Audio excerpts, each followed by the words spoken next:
Welcome back. In the previous sessions, we have discussed about the genetic code and the process of translation. How the information present in a single-stranded mRNA is translated to produce the required polypeptide. Now, organisms require energy for all these metabolic processes, be it replication, transcription or translation. Energy is required for all of these processes. So it becomes very important for organisms to have a system in place which will regulate these processes efficiently in terms of energy.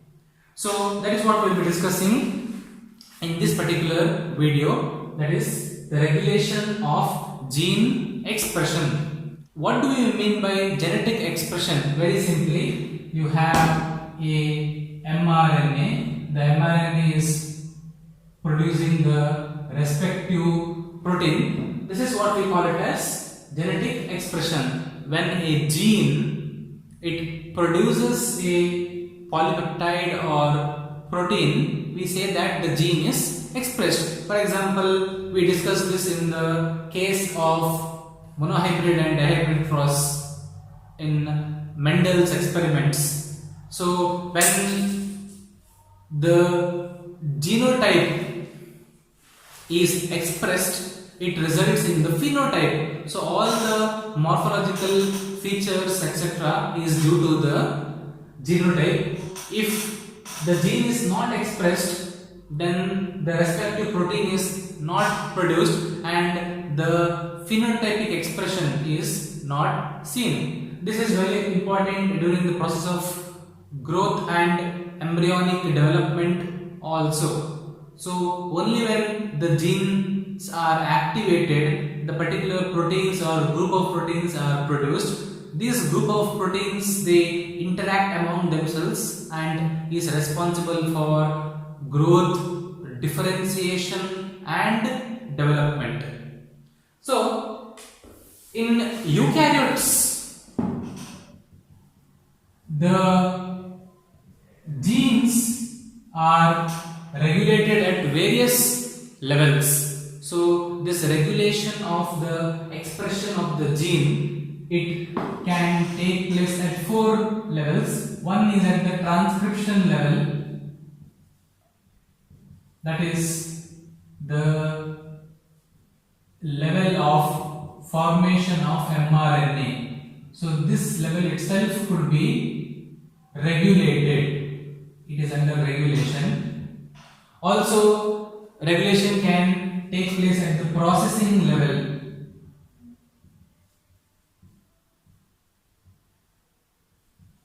This is at the level of mRNA splicing.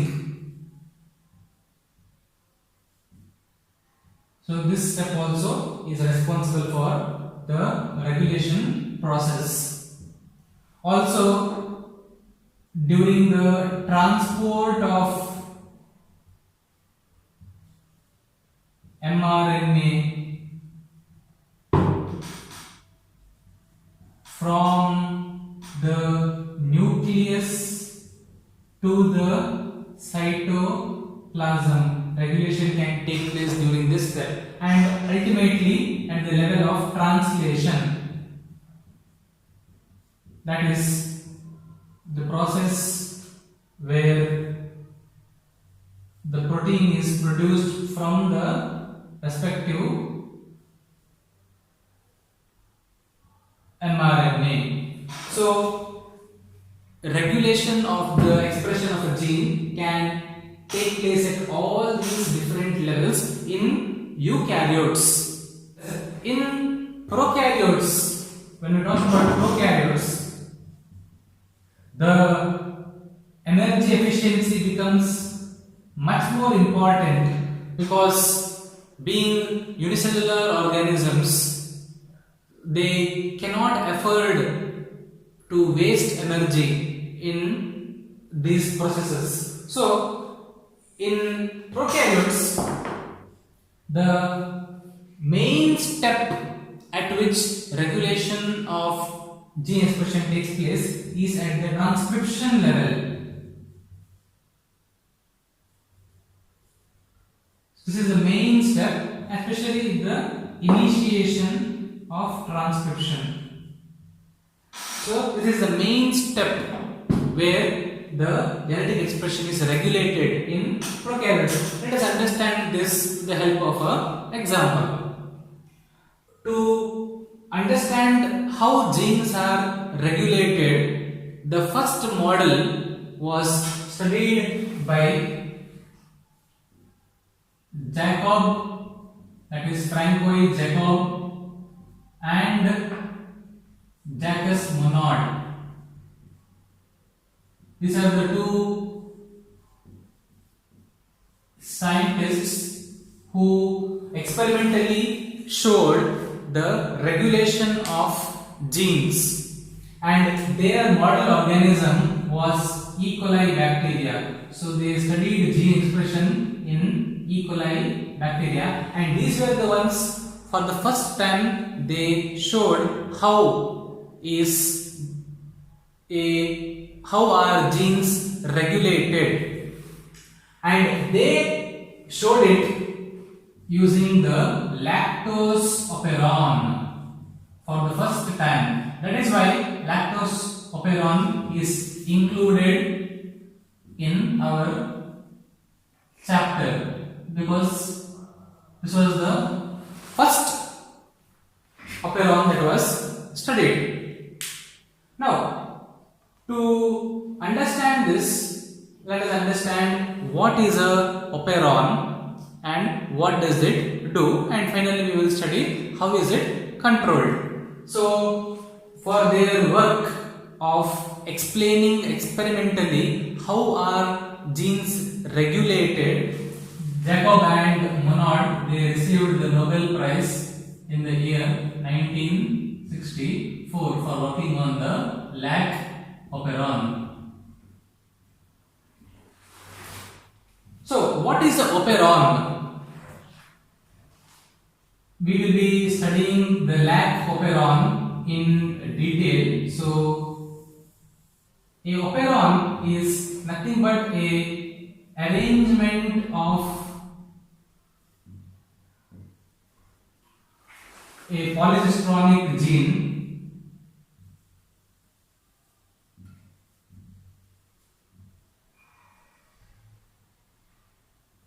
polycystronic mRNA, let us say, with all the regulatory proteins, with all the regulatory elements.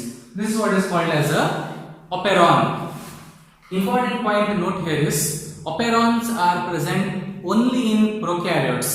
They are absent in eukaryotes, because we know that in eukaryotes every gene has its own regulatory elements, that is the promoter and the terminator, and every gene is transcribed individually. Whereas in the case of prokaryotes, we know that we find 2 or 3 or many genes together.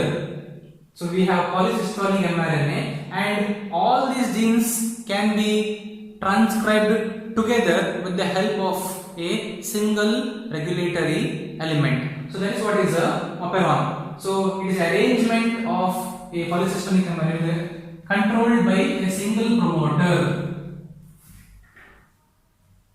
So one promoter is responsible for controlling many genes. So in the case of a lactose operon, we have a double-stranded DNA, and this, it contains the promoter region. In the promoter region, there is a specialized region where there is a regulatory element. This is your gene I, which is inhibitor, it produces a repressor protein. So this will inhibit the process of transcription. So this is your I, and we have the promoter, and downstream to the promoter we have three genes.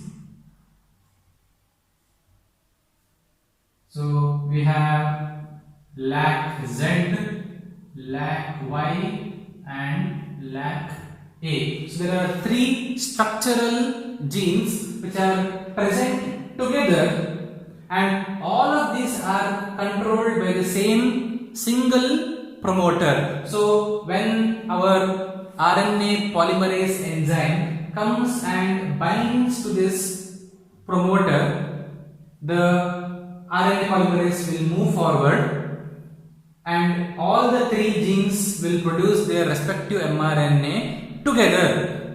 So that is how a operon works. So many genes are controlled by or regulated by one promoter. Another important point here is, in between the structural genes and the promoter there is another additional regulatory site called as a operator site shown by O. So we have a inhibitor gene, we have an operator site present in the promoter gene, we have three structural genes Z, Y and A. These genes, when they undergo transcription, they produce mRNA, and these mRNA produce the three important proteins. LAC-Z produces an enzyme called as beta galactosidase. LAC-Y produces enzyme called as permease, and LAC-A gene produces an enzyme called as trans-acetylase. So this is the LAC operon structure seen in E. coli bacteria, where the three genes Z, Y and A are controlled by a single promoter. Now, as I told you, conservation of energy is very important in unicellular systems. So the bacteria does not want to waste energy in producing all these proteins when they are not required. So there should be a system in place to minimize the energy spent on the transcription process, and that is where the regulation takes place at the transcription level. Now the main source of energy in E. coli bacteria is glucose. So glucose is the primary source of energy. This glucose is catabolized by the bacteria to produce energy, which is the primary source of energy, glucose. When glucose is available for E. coli bacteria, this LAC operon is shut down, because the LAC operon, it will help in utilizing another source of sugar, that is lactose. So if glucose is not available for the bacteria, then they can also utilize lactose. So for utilizing lactose, this LAC operon needs to be activated, and using the enzymes produced, this lactose can be catabolized. So how? So when lactose is available for the E. coli, using the beta galactosidase enzyme, the lactose is broken into the two monomers, galactose and glucose, using beta galactosidase enzyme, and then this glucose is used for production of energy. This is what bacteria do when glucose is not available and when lactose is available. Let us see how exactly is this lac operon switched on and switched off in the presence of lactose and in the absence of lactose. So that is the function of beta galactosidase enzyme. It will help in breaking the lactose into galactose and glucose. On the other hand, the enzyme permease, it will allow the entry of lactose inside the cell membrane. So this permease protein, it goes and binds to the membrane, and on the binding of the membrane, the other sugar molecules, that is the lactose molecules, can enter inside the cell when lactose is available. Another important point here is the cell always contains a little amount of permease all the time, so that small amount of lactose can enter the cell even when glucose is present. So we can say that this lactose operon is active at a very low level even when glucose is available. These are the two enzymes that are required for the metabolism of lactose. The third enzyme, trans-acetylase, is not exactly required for the utilization of lactose. Only beta galactosidase and permease are sufficient to use the lactose when present. So let us see what happens when the lactose is present and when the lactose is absent. So this is what Francois, Jacob and Jacques Monod studied in their laboratory. They grew E. coli bacteria in Petri plates, and the only source of energy was glucose, and they found that when glucose is present, the lactose operon is switched off, it is not on. In second set of experiments, they provided glucose and lactose both at the same time. Even then, they found that the lactose operon was off. So why? Because glucose is the primary source of energy. When glucose is available, bacteria will go for utilizing glucose. They don't want to waste their energy in switching on the lactose operon. And in the third experiment, they provided only lactose for the bacteria. So only when lactose was present, what happened, we will study. So first, the scenario where glucose is provided and lactose is absent. So when lactose is absent, what happens to the lac operon?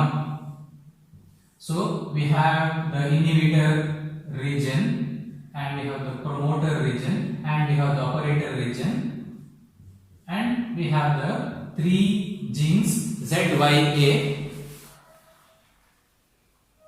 Important point here is this inhibitor gene is always expressed whether lactose is present or lactose is absent. So the expression of the gene I is constitutive, that is, it is always expressed every time. So because the gene I is expressed, it produces the mRNA which produces the repressor protein.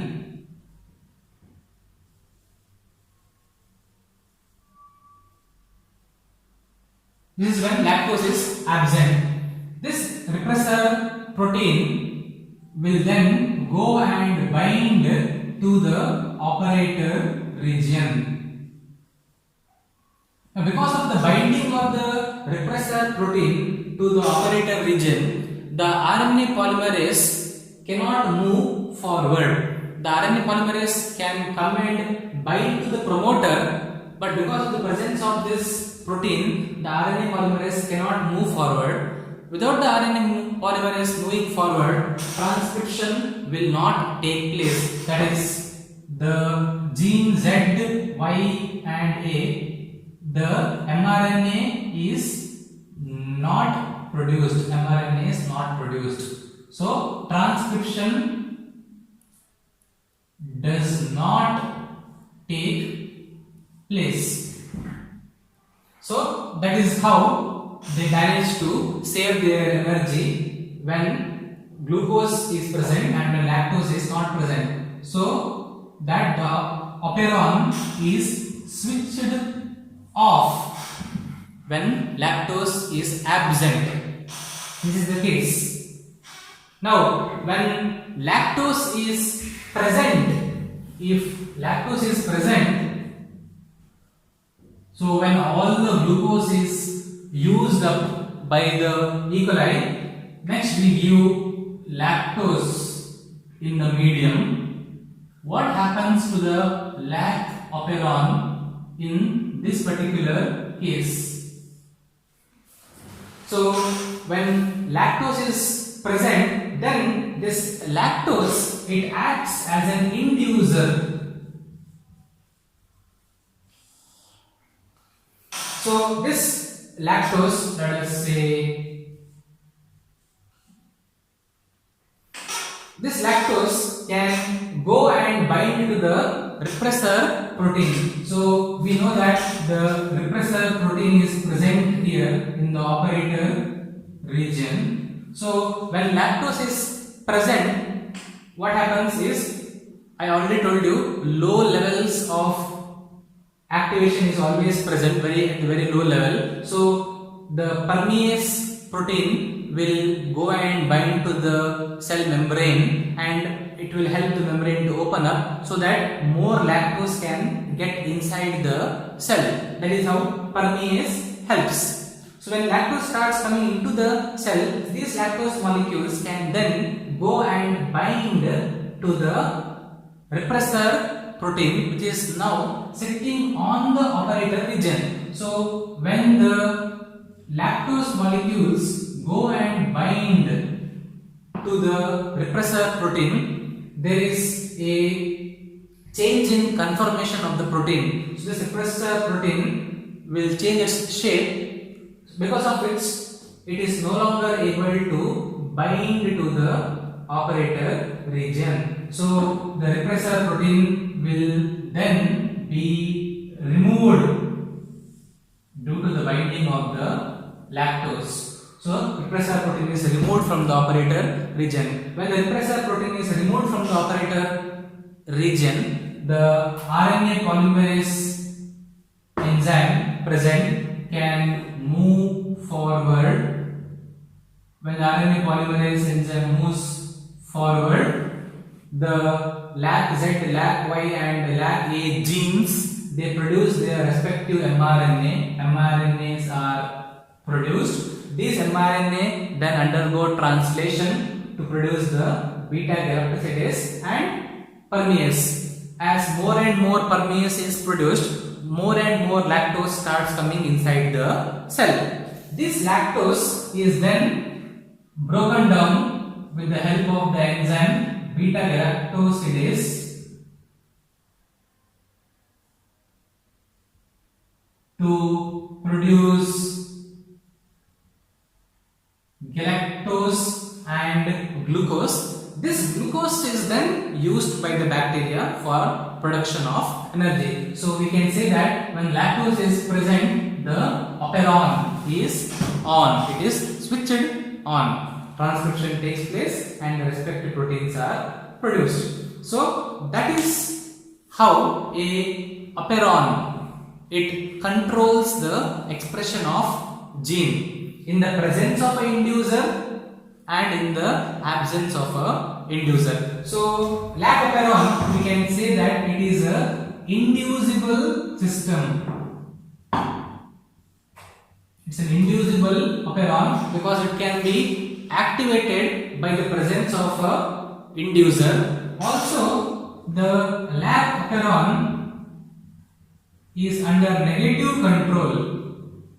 So This means that when the inducer is not present, the operon is off.